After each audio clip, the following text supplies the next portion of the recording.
of you are here because you have permission to be here and maybe you're missing a class, so if you're here, we are grateful that you're here. But feel free to filter out if you need to, that will not upset us. If you're able to stay after Terry finishes, we'd love to get some photos. Ryan, I want you to get some photos of the people who are here early. I know, Chloe, you're gonna get some.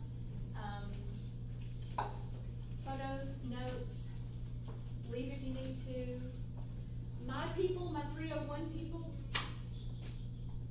we're gonna get back on track as soon as things calm down a little bit, but right now we're not on track. And I know that, and you know that, but it's all gonna be fine. We are flexible, and we're gonna make it all work out. So don't worry, I'll take care of you. I'm so happy that you're all here. You don't know what a treat this is. I'm even gonna be able to look at you for a bit. I had the honor and the privilege of working with this man for 17 years. Everything I know about teaching, but more importantly, everything I know about loving people and being gracious and kind, I learned from this guy. I know Orrin thinks I got it all from her wisdom and example, but disappointingly, we learned that from Terry Simpson.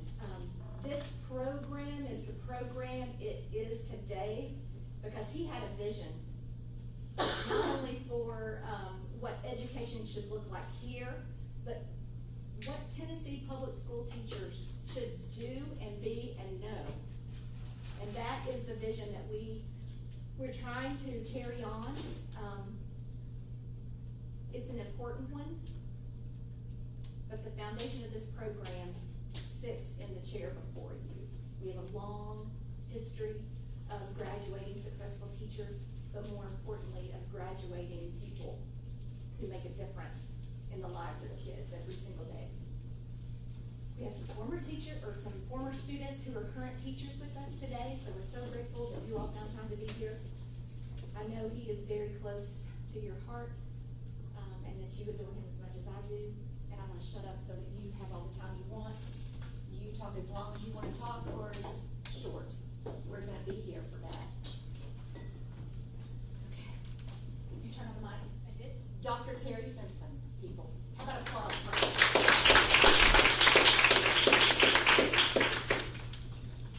I'm going to talk about a number of things. One, what are the essential elements of an effective teacher education program? What should our students be taught? And then some personal characteristics I think you need, because I went back and looked over the last 28 years just to see what we did and how we started. When I came here in 1990, there was one student on campus in secondary education. One. And one vice president, I was told, wanted to close the program. And a lot of the alums out there said, oh no, we're not going to do that. Marcia Keith was hired first, and she redid the elementary and put some things in play. And then I came in and started working on the middle school and secondary. And some things struck me right up front about what was missing. So Dr. Keith said, Terry, we got to place so many student teachers that are coming to a ninth program.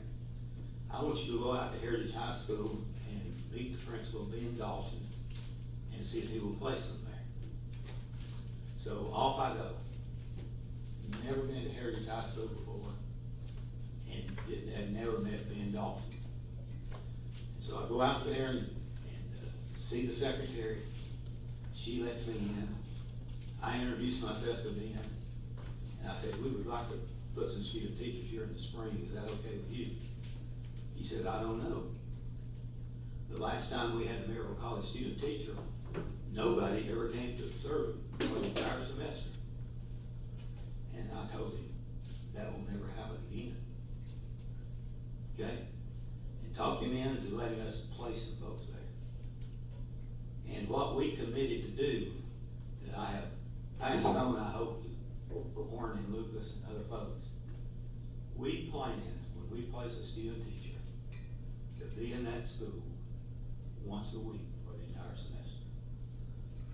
did supervised all the secondary for several years. And one semester, I put over 1,000 miles on my vehicle supervising student teachers. Because we are not going to put one of our students in your school, and this student becomes a toothache you'd like to get rid of, and leave them there for you and just ignore them. Because you see, to have an effective program, you have to build relationships. And relationships take time. I had to promise Ben Dalton those things. And he said, okay, we'll do this, and we hope you keep up your end of the bargain. And we did. And we go to state meetings as director of teacher education. I would tell people, yeah, I supervise a group of student teachers. They said, you what? How do you have time to supervise student teachers? Shit, that's the most important thing we do. Okay?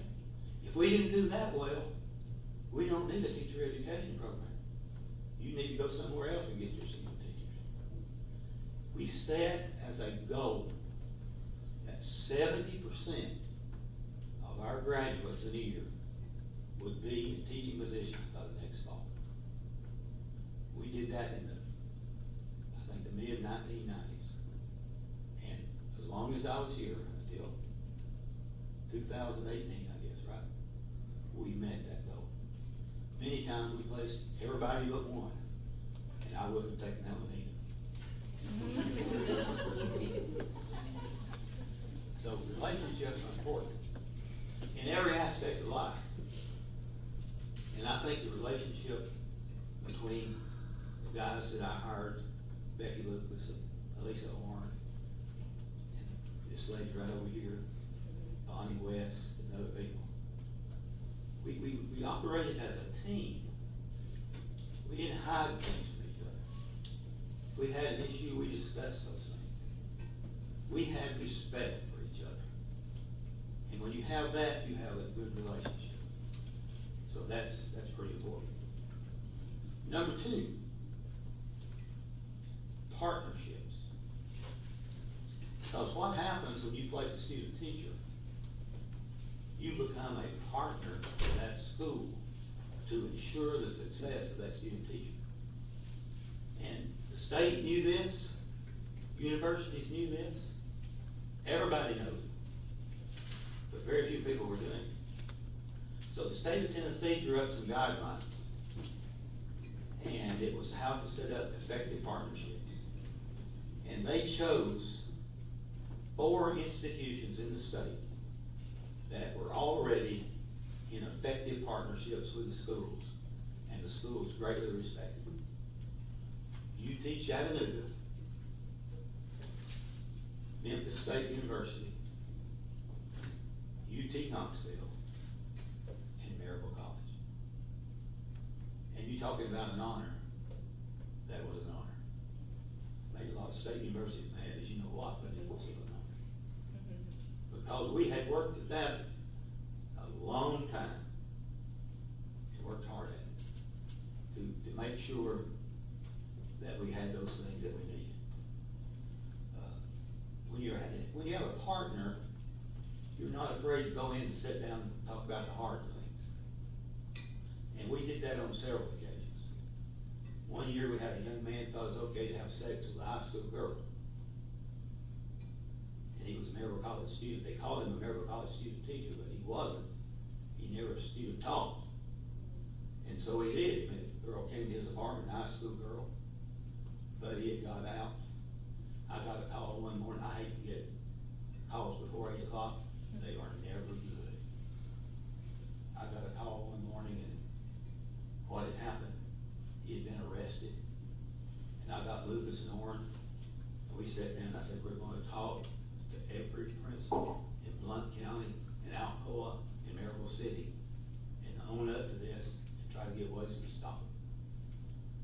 So it'll never happen again. So off we went. We went to a Blount County principals meeting. We sat down with every principal at Alcoa. We talked to the principals at Maryville. And, said, okay, this happened. our guy. We're gonna have to take responsibility for him, but we are going to do everything we can to see that it never happens again. Principal down at Maryville High School kind of grinned. He said, "Oh, let me tell you something.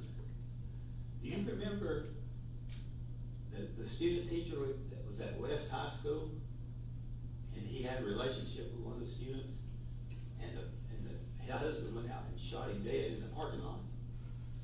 I said, "Yeah, I remember that." He said, "I was principal at West High School." And what he meant by saying that, we appreciate what you're doing, but there's some things you just can't stop. You know, but you gotta be willing to open up to it and say, okay, we're gonna deal with it. And we did that on several occasions. You know, we had an adjunct here that trashed one of the city elementary schools. And it got out that we were saying their school was not any good. So all five go to that school and talked to all the teachers and said that was not what we believed.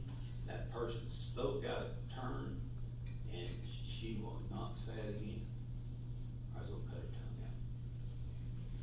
Not really. What do we try to put into our students to make them successful? We had a panel here on Friday, and one of the students, Emily, she's sitting right over there, and she came to me during the summer and said, "Dr. Simpson, I see you teach in the spring, and I am scared out of my mind." And I said, "Emily, if you weren't scared, I'd be afraid, because you want to do a good job. Everybody's scared. You're just the only one that's admitted it so far. Second year teacher of the year. Gotta be scared. You're gonna be tense, because you're dealing with somebody's child. You know that? Parents trust you with their children. You ever think about it that way? And listen, there's enough teachers doing very bad things that you ought to be aware of that. But those kinds of relationships are very important. But the attitude or the characteristic that has been identified over and over and over again, that's very important, is efficacy. And you probably don't use that word very often. I advise you to look it up. It's a good word to use. And I'll have my definition of it. I can teach. I know I can teach. And you walk into that classroom the first day, and you tell those students, "I'm an expert in this topic. I know how to teach it. You do what I say, and you will learn." And that's not being arrogant. That's not being arrogant. That's not being, I know it all. It is confidence that you have. Most people in this world have very little confidence. They're fragile. Some student teachers are that way. And you always have to look at student teachers and say, what does this person need? Sometimes they need somebody to come up and put their arms around them and say, "You'll be all right. You'll be all right. I can do that." Sometimes they need to say, "Here, pack your bags, you're not coming back." I had a student teacher PE one year that fell asleep during class. And his cooperating teacher, this was in the gym, fell asleep. And so they called me. I said, "Rutherford, you come to my office and I'll see you in about 15 minutes. Vandy Kemp had an office next to mine, the old Wilson Chapel. I started in on him, and Vandy said, "I thought you were going to kill him, and I was going to have to come over and save him." And I said, "You have taught your last class from Maryville College. That will not fly." And here is a man, his mother calls me, a college male, a senior, whose mother calls me. That rubbed me the wrong way to start with. And she said, "He's such a good boy." I said, "He may be, but he doesn't want to get up and go to work every day." Had a faculty member from Barry do the same thing. We had her daughter here who was a presidential scholar. She didn't want to get up and go to work every day either. And so when we removed her, I get this nasty message from Berry College, this teacher. And I said the same thing. I said, yeah, she's smart, but she doesn't want to get up and go to work every day. The mother knew that, so I never got another email. You know. But efficacy. Do you have that? Do you? Are you secure and confident in your content? Are you afraid of kids? Are you really willing to get in there and mix it up? When I observe a student teacher, I like to go in ahead of time and watch the class change. Okay? I can tell more about what's going on within that 5 minutes than I can watching the whole lesson sometimes. I want to see how the student teacher reacts to kids coming in class. Now, if there's a desk over here, and the student teacher's behind it, not saying anything, then, when that class is over, we're gonna have a Baptist prayer meeting up here somewhere. And I tell you, a Baptist prayer meeting, if you've never been to one, you ought to go. Because we get real serious about things. Because I want to see that teacher out there greeting kids, glad you're here, let's have a good day today. I had a young African-American young man in Texas in my 9th grade history class. He was hell on wheels. And I got to the point every day, I'd meet him at the door. And I'd say, Melvin, let's have a good day today. And we did use him. He left our school, went to another school, and I was a high school basketball referee. And I had the game that he played for the other school. But he came up to me before the game, and it was a changed young man. Very serious, very cooperative, and so forth. And the efficacy has to do with how you relate to parents. And these were some of the neatest things that happened to me. Now, I was teaching about 2 years before email and everything, so we didn't have email. And I'd still rather do this than send an email message. And I was in a school that was tough in Texas. One of my students pulled a knife on another one. We had that sort of thing. We had a race riot in high school over in a racial couple that was dating. And so I decided I don't get to see any of the good kids and their parents. They don't ever come. So I would take, and I give a test, I take the 5 highest scores and call the parents. Then I discovered, you know, most kids start the new year deep down inside they want to do better. And I had a student by the name of Tessa. And if you wrote a rule, Tessa would break it. Just because you wrote the rule. And the principal came on the intercom one day and said, do not take your shoes off and walk barefoot in the classroom. Guess what? Tessa come trotting down the hallway, shoes over her shoulder, barefooted as you could be. And some of that I'd laughed at and told her to get her shoes on, she did. But Tessa was smart. And she had probably a B+ average, but she was smart. And we gave the first exam on the first Friday lesson when school started on Monday. Whether I had a textbook or not, I started teaching and started learning. We didn't have these 2 or 3 days, we just sat around. And gave that first test on Friday. Tessa made 100 on it. So I called her up. Not Tessa, but her mother. And her mother answered the phone. And I told her who I was, and I had her daughter in my class.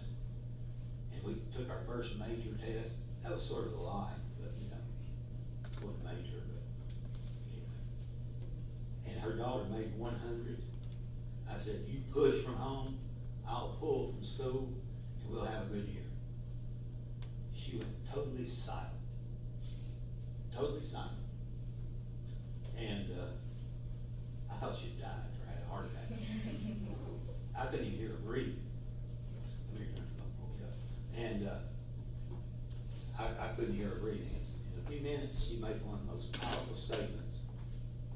In a negative statement, but it was a powerful statement. She like, I have a daughter like as strong as it. That's all right, Fowler. You get it? All right. She's a Simpson, she's strong. Okay. She answered me with these words. You are the first teacher to ever call me and tell me what my daughter did that was right.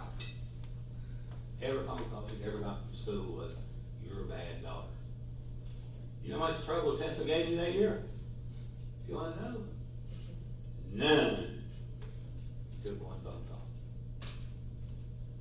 And then I got a neat trick. I thought this was interesting. Because I'm a father, and usually, even in a divorce case, especially a divorce case, the only phone number the office had on record was the mother's. So being a father, I wanted to call father.